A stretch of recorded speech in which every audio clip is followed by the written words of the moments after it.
Shalom, salam kasih dalam Tuhan kita Yesus Kristus, salam sejahtera buat kita semua, anak-anak Tuhan yang luar biasa. Nah, pagi hari ini saya mau berbagi untuk kita semua tentang satu hal yang merupakan bagian daripada nilai yang akan kita bangun di gereja kita, adalah soal ketaatan.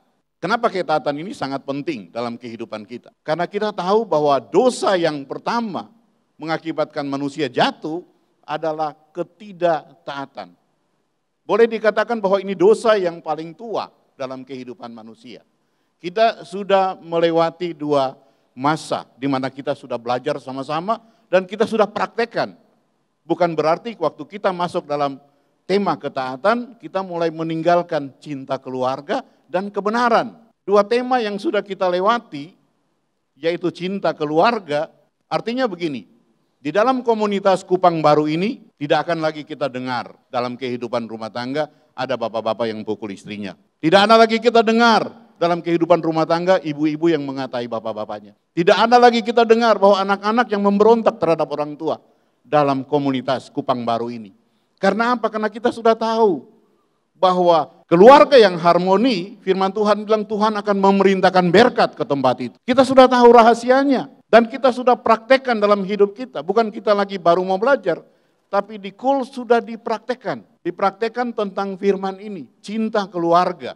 Itu poin yang pertama yang kita sudah lewati. Yang kedua tentang kebenaran. Kita sudah mengambil bahagian dalam ini, sudah mempraktekkan kebenaran dalam hidup kita. Karena kita sudah diajarkan. Berarti apa? Semua kita yang tumbuh dalam komunitas ini tidak lagi main-main dengan ketidakbenaran dalam kehidupan.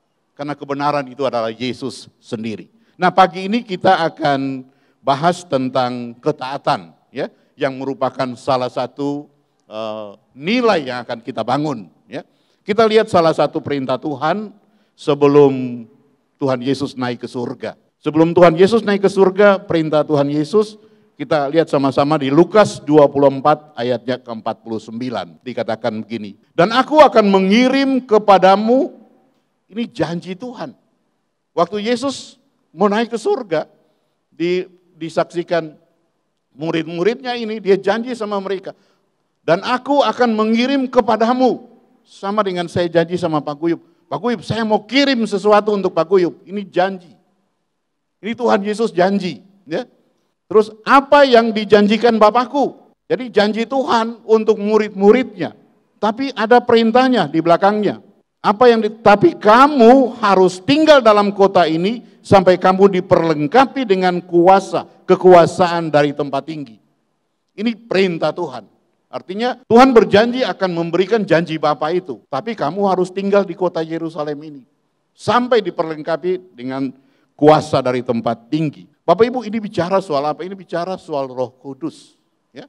Ini Yesus lagi bicara tentang power of God. Yesus dalam pelayanannya, yang dia pakai adalah Roh Kudus. Kendaraan yang Yesus pakai selama pelayanan adalah Roh Kudus. Sehingga dia tahu betul, kalau dia meninggalkan murid-muridnya harus dipersiapkan dengan kendaraan yang sama, dengan Roh Kudus. Itulah dia bilang, jangan tinggalkan kota ini sampai kalian diperlengkapi dengan kuasa dari tempat tinggi. Tempatnya di mana waktu Yesus menyatakan ini?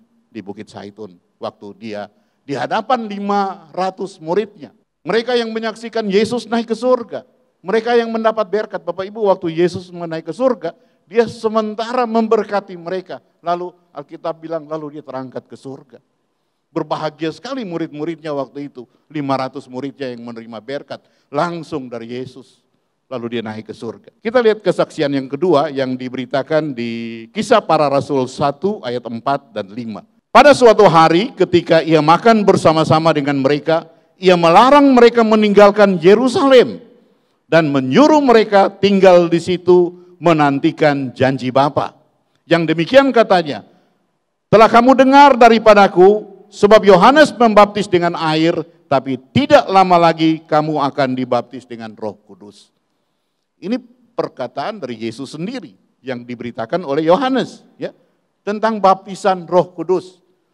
Yesus sampaikan bahwa selama ini kamu sudah dibaptis pertobatan oleh Yohanes, tapi nanti tidak lama lagi kamu akan terima baptisan Roh Kudus. Ya, baptisan, baptiso, artinya apa? Dicelupkan ditenggelamkan, dipenuhi, dibanjiri.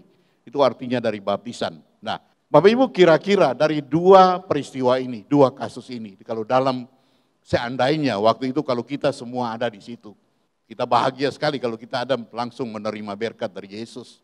Ya, kita menyaksikan bagaimana dia naik ke surga di hadapan 500 orang. Bagaimana sikap kita Bapak Ibu? Apa yang kita mau lakukan? Apa keputusan kita kalau kita mendengar perintah itu? Mau lakukan atau mau masa bodoh? Padahal dengar langsung loh. Kalau saya, pasti saya lakukan. Pasti saya taat melakukan. Karena apa? Mau dikasih kuasa. Mau dikasih kuasa dari yang maha tinggi. Kuasa yang dipakai Yesus sendiri. Kuasa tanpa suruh harus mungkin pergi bertapa dulu, cari ilmu. Mungkin pergi ke Gunung Kawi, mungkin bayar. Tidak sama sekali. Yesus cuma bilang apa? Percaya, taat lakukan. Ini yang dijanjikan oleh Yesus kepada murid-muridnya. Lalu dia katakan di ayat yang ke-8. Tetapi kamu akan menerima kuasa kalau Roh Kudus itu turun atasmu. Dan kamu akan menjadi saksiku di seluruh Yerusalem, seluruh Yudea dan Samaria dan sampai ke ujung-ujung bumi. Wah, manis sekali apa kata Yesus. Dia sudah terangkan semuanya untuk murid-muridnya. Tapi saudara tahu pada waktu itu, saya bilang ini 500 murid yang mendapat berkat langsung dari Yesus, yang melihat langsung Yesus naik ke surga. Tapi berapa banyak yang taat? Cuma 120 murid yang taat. Menyesal waktu itu kita tidak ada ya. Kalau kita pasti GBI Kupang Baru semua taat karena mau dapat kuasa dari Tuhan. 500 murid, cuma 120 murid yang taat. Dan ketaatan ini yang pagi ini kita mau bicarakan ini sangat-sangat penting. Dengar langsung dari Yesus, lihat Yesus naik ke surga, kok bisa tidak taat? Cuma 24% yang masuk kembali ke Yerusalem, ada di loteng Yerusalem, Bapak Ibu tahu tidak lama. 10 hari sudah Yesus naik ke surga, mereka dilawat Roh Kudus. Yesus membaptis mereka dengan Roh Kudus di loteng Yerusalem. Apa yang dia janjikan, dia lakukan. Dan memang baptisan Roh Kudus ini haknya Tuhan. Ya. Ini punya Tuhan, bukan punya Petrus, bukan punya Yohanes. Yang membaptis mereka dengan Roh Kudus adalah Yesus sendiri. Bapak Ibu mau? Saudara mau hal ini? Siapa yang tidak mau? Ini bukan kuasa biasa-biasa, kuasa dari tempat yang maha tinggi. Kalau kita lihat hari-hari ini misalnya dalam kehidupan kita hari-hari, ada pemilihan umum, ya ada pilkada, pilpres. Itu untuk apa? Cari kuasa. Ini tidak cari, Yesus kasih kuasa. Dari kuasa yang dari tempat tinggi. Kita pasti mau, semua mau, karena ini adalah power of God. Tapi bagaimana caranya? Dan siapa yang akan membaptis kita? Kita lihat firman Tuhan dalam Matius 3 ayatnya yang ke-11. Aku membaptis kamu dengan air sebagai tanda pertobatan. Tetapi ia yang akan datang kemudian daripadaku, lebih berkuasa daripadaku. Dan aku tidak layak untuk melepaskan kasutnya. Ia akan membaptis kamu dengan Roh Kudus dan dengan api. Ini Yohanes Pembaptis bicara soal Yesus. Dan ini terjadi. Waktu Yesus datang ke Yordan untuk mau dibaptis Yohanes, Yohanes menolak. Saya tidak layak untuk membaptismu. Engkau yang harus membaptis aku. Tapi Yesus satu-satunya memang punya ketaatan yang sangat tinggi kepada Bapaknya di surga. Dia bilang, lakukan saja karena ada tertulis. Nubuatannya sudah diberitakan Yesaya sebelumnya. Lakukan, ini kehendak Bapa di surga. Ini Yohanes merujuk pada Yesus. Jadi yang punya hak untuk melakukan baptisan Roh Kudus hanya Tuhan.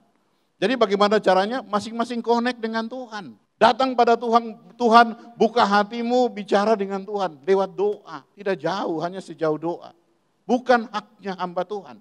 Tapi ini sekali lagi haknya Tuhan. Dan tentang Roh Kudus Bapak Ibu, Roh Kudus ini Tuhan sudah bekerja di zaman perjanjian lama, bukan baru.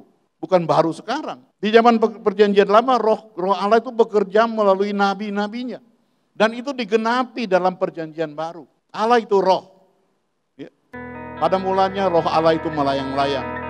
Zaman perjanjian lama roh Allah itu bekerja lewat nabi-nabi yang dia suka, yang dia pilih. Nah kita lihat buktinya bahwa mengenai Tuhan Yesus, mengenai Natal. Ya. Kedatangan Tuhan Yesus itu sudah diberitakan ratusan tahun yang lalu sebelumnya.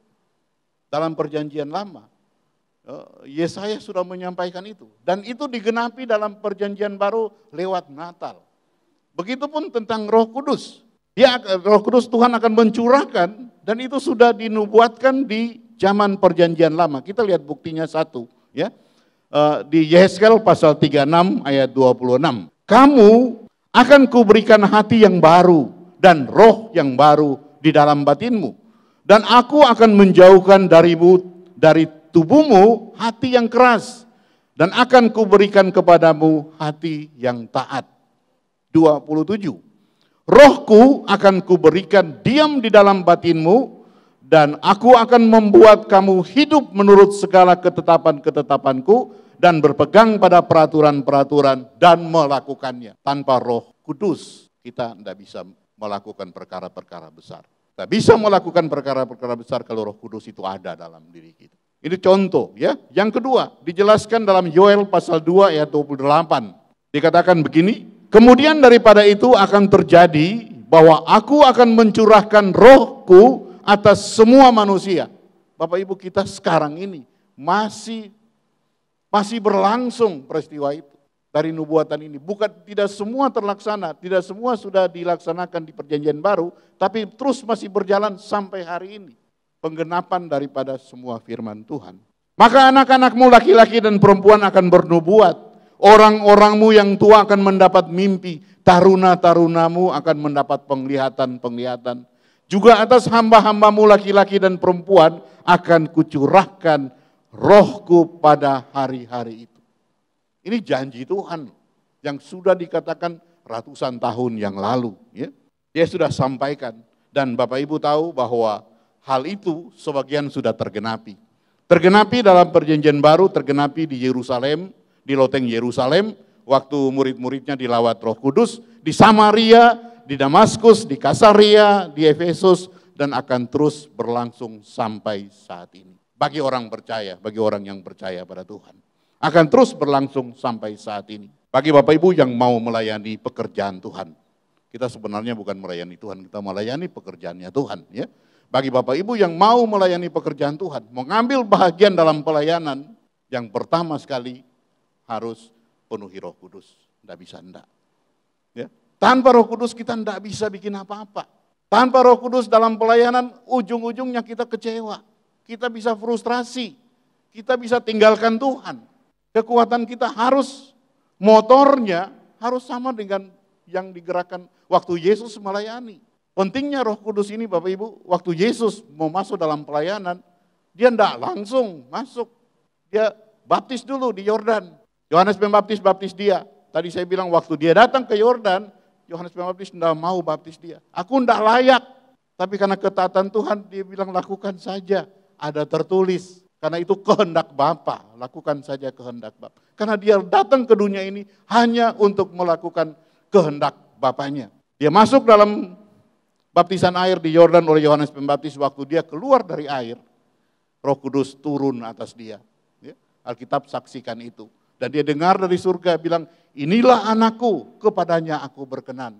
Baru dia masuk dalam pelayanan. Jadi motor penggerak Yesus dalam pelayanan itu adalah Roh Kudus. Dia sangat mengerti itu, dia tahu itu bahwa kekuatannya adalah power of God. Dan dia mau berikan itu untuk kita dalam kehidupan kita. Saya katakan sekali lagi, kalau dalam pelayanan kita, dalam kehidupan kita tanpa Roh Kudus, kita akan kecewa, kita akan frustrasi. Dan ujung-ujungnya kita akan tinggalkan Tuhan. Ya. Tapi kalau kita mau, baptisan Roh Kudus itu hak semua orang percaya.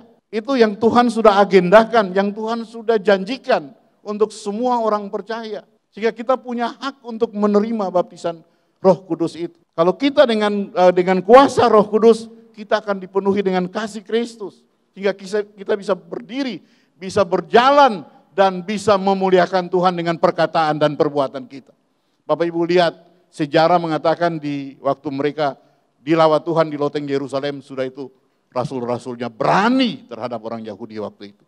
Yang kemarinnya semua takut, tapi waktu itu Petrus berdiri dan dia berbicara, ribuan orang bertobat dan menerima Yesus. Karena apa? Bukan karena Petrus cuma tukang ikan, juga nelayan, tapi karena Roh Kudus yang ada dalam dia. Dia satu kali berdiri di hadapan orang-orang Yahudi, ribuan orang bertobat. Ya. Jadi tanpa Roh Kudus kita tidak bisa apa-apa, kita miskin, kita bodoh, dan kita tidak bisa melakukan apa-apa. Tapi karena dengan Roh Kudus kita berani untuk bersaksi, karena ada kuasa Allah yang ada di dalam kita. Ya. Kita berani untuk bersaksi dalam perkataan dan perbuatan. Nah, saudara lihat baik-baik ini. Saya mau katakan ini pagi ini buat kita semua. Ada beberapa hal yang membuat kita tidak bisa menerima Roh Kudus. Yang tidak bisa kita datang dalam baptisan Roh Kudus, kita tidak bisa dapat itu. Ada beberapa hal yang kita harus tahu, supaya kita perhatikan hal ini. Karena kita semua mau ini. Kita sudah sebagai orang yang percaya Yesus, kita sudah dibaptis, kita sudah tahu, sudah kenal Yesus dan kita sudah nyembah Dia, sudah percaya Dia. Masa kita tidak terima kuasa itu? Masa kita tidak terima peran Roh Kudus dalam hidup kita? Ada beberapa hal yang membuat saudara dan saya tidak bisa menerima baptisan Roh Kudus. Yang pertama, masih terikat dengan roh-roh jahat. Masih percaya dukun-dukun, tidak akan bisa. Ya. Yang kedua, masih ada luka batin, seperti kecewa, sakit hati, dendam, yang tidak bisa melepaskan pengampunan dan belum diselesaikan. Kita semua pernah mengalami hal itu. Tapi kita datang pada Tuhan dan kita selesaikan. Ya. Kita minta ampun, kita salah, kita minta ampun, kita selesaikan. Ya. Jadi kalau kita ada hal-hal itu dalam diri kita, itu menjadi penghalang untuk kita tidak bisa menerima baptisan Roh Kudus itu. Yang ketiga, kurang pengertian tentang baptisan Roh Kudus. Kurang pengertian, itulah hari ini saya mau jelaskan untuk kita semua. Ya. Yang keempat, tidak percaya. Kadang-kadang kita lihat orang lagi kepenuhan Roh Kudus, kita ketawa. Kita tidak percaya apa-apaan itu. Nah ini buat kita tidak bisa menerima, padahal kita orang percaya. Tidak percaya. Ya. Yang kelima, tidak memiliki kehausan yang besar untuk menerima. Kalau kita minta dari Tuhan, dengan rasa haus dan lapar, kita minta Tuhan, kita mau Tuhan. Minta dengan hati, sungguh-sungguh mau, maka Dia akan memberikan untuk kita. Ya. Dan yang keenam, belum sungguh-sungguh lahir baru. Nah ini pasti banyak orang bisa protes sama saya. Pak, saya sudah baptis Pak. Saya sudah percaya Tuhan, tiap minggu saya ada di gereja. Kok bilang saya belum lahir baru? Yang tahu lahir baru ini hati Tuhan. Hati kita cuma Tuhan, Bapak Ibu. Ya. Waktu kita baptis, mungkin pemikiran kita, ini cuma acara seremonial untuk saya bisa menerima perjamuan kudus. Kalau Bapak Ibu sudah betul-betul lahir baru, waktu kita bertobat, kita lahir baru percaya Yesus sebagai Tuhan dan Juru Selamat kita, karakter Yesus harus ada dalam hidup kita. Artinya sepanjang kehidupan kita ke belakang, kita harus jaga. Ya, harus jaga supaya orang bisa nampak Yesus dalam hidup kita. Karakter Dia harus nampak dalam kehidupan kita kalau kita sudah lahir baru. Ya. Nah juga ada beberapa hal yang menjadi penghalang. Ya. Kalau saudara mendukakan Roh Kudus. Mendukakan Roh Kudus itu artinya begini. Ya. Dalam pikiran kita, siapa bisa tahu kedalaman pikiran seseorang? Tidak ada yang tahu. Dalam pikiran kita masih ada percabulan, kenajisan, hal-hal duniawi yang masih ada dalam pikiran kita, yang tidak berkenan bagi Tuhan, hal-hal yang tidak berkenan bagi Tuhan. Masih ada iri hati, benci dan sakit hati dalam hidup kita. Itu yang menjadi penghalang Roh Kudus bekerja dalam kehidupan kita. Yang kedua adalah memendamkan Roh Kudus. Artinya apa? Menolak perintahnya. Saya punya kesaksian dulu pernah saya sudah saksikan Bapak Ibu. Waktu saya berhadapan dengan satu orang sakit di rumah sakit, malamnya dia kena serangan sangat berat sampai hampir meninggal, paginya baru saya pergi lihat. Dan sampai di sana saya lihat dia masih kondisi pucat, masih tambah darah, lalu di samping dia masih ada dokter penyakit dalam, masih ada perawat, masih ada dokter lain-lain di situ, kita ada lihat sama-sama. Waktu itu keras sekali dalam hati saya, doain dia. Tapi saya menolak, doa apa? Sampai timbul lagi dalam hati, doa dia seperti Abraham minta Sodom dan Gomora. Saya tetap menolak, tidak mau. Malu apa nanti kata teman-teman dokter yang ada di sekeliling, sok rohani dan lain. Itu yang menghakimi saya, pikiran saya. Waktu itu, saya menolak untuk berdoa untuk pasien ini. Di samping ini ada dokter-dokter yang lain, ada perawat. Kok sok sekali saya mau berdoa? Padahal Roh Kudus sudah sampaikan, berdoa saya tanya berdoa seperti apa? Berdoa seperti Abraham minta Sodom dan Gomora. Saya tetap menolak. Dan apa yang terjadi? Bapak Ibu, saya baru keluar ke depan pintu. dengan istrinya untuk mengatur rencana perjalanannya ke Surabaya. Dia kejang-kejang di dalam dan akhirnya meninggal. Di situ saya datang pada Tuhan, saya minta ampun sama Tuhan dan saya bilang, Tuhan, ini terakhir kalinya. Kalau Tuhan suruh saya berdoa untuk presiden pun saya berdoa. Kalau Tuhan suruh saya berdoa untuk siapapun saya berdoa. Ini terakhir kali Tuhan, saya tidak mau lagi. Saya menyesal sekali. Dikasih kesempatan untuk berdoa pada orang itu, tapi saya menolak. Ini kita menghalangi kerja daripada Roh Kudus. Memadamkan Roh Kudus. Menghentikan. Yang pertama menolak perintahnya. Yang kedua menghentikan saat dia bekerja. Dan yang ketiga menolak untuk percaya. Ya. Mengata-ngatai Roh Kudus. Roh Kudus itu oknum. Itu oknum Roh Allah dari Tritunggal itu. Ya. Jadi Bapak Ibu, hal-hal ini kita sudah tahu dalam kehidupan kita. Supaya jangan menghalangi Roh Kudus itu bekerja. Kalau dia mau datang, datanglah padaku. Saya punya kesaksian yang berikut. Pada suatu ketika, saya dihadapan juga dengan kondisi yang sama. Tuhan tuh luar biasa. Kalau mau membentuk seseorang. Ini orangnya sudah usia lanjut. Waktu saya lihat foto kepalanya, sudah tidak bisa ditolong ini. Tapi gerak yang kuat dalam hati saya untuk doain dia. Masalahnya orang yang mau berdoa ini bukan orang Kristen. Saya pergi jenguk di rumah sakit, cuma sebagai teman pergi lihat. Tapi ini bukan orang Kristen. Tapi Roh Kudus bicara kuat untuk saya berdoa. Saya sudah trauma dengan yang pertama. Sudah janji sama Tuhan. Ini bukan orang Kristen, tapi saya mau berdoa untuk dia. Saya dekati keluarganya, saya bilang, boleh enggak saya berdoa? Orangnya sudah tidak sadar, boleh kasarnya bilang, ya tunggu waktu, usianya sudah lanjut. Cara dengan orang tuanya semua, boleh berdoa. Saya bilang puji Tuhan. Saya maju ke depan, saya pegang tangannya, saya cuma doa, Tuhan Yesus, anak-anaknya masih membutuhkan oma ini. Tuhan Yesus, kalau Tuhan Yesus mau, Tuhan Yesus bisa melakukan apa saja. Tapi biarlah menurut kehendak-Mu yang jadi. Kalau Tuhan mau, pasti Tuhan bisa sembuhkan dia. Bapak Ibu tahu sampai saat ini dia masih hidup. Besoknya. Itu kuasa Roh Kudus bukan kuasa saya. Cuma saya mau taat saja melakukan itu. Saya bersyukur sekali. Ya. Ini soal ketaatan, ini hal yang sangat penting dalam hidup kita. Ya.